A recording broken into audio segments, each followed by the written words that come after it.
Hello everyone, and welcome to the video.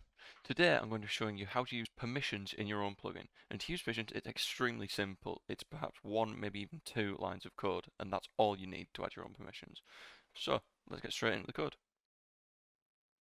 If you're following on from the last video, then you should already have this event here, which simply stops the player from breaking a block and sends a message to say which type of block they tried to break.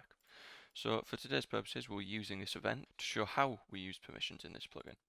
So to do this, all we're going to do is type if event.getPlayer.hasPermission, and for this example, we will just do plugin.breakBlock, and all we want to do is open this if statement, and underneath set cancelled, we want to put this here, which means if the player does have permission, then they won't be able to.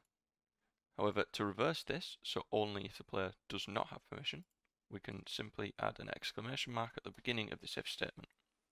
This will mean if the player does not have the permission plugin.breakBlock, then this code will execute and try and stop them from breaking the block, which we can change here to you don't have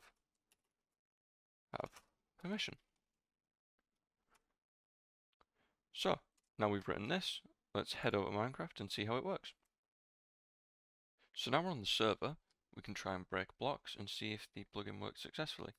So I'm currently not opt, so we can see anytime I try and break a block, it cancels the event and gives me the message, you don't have permission.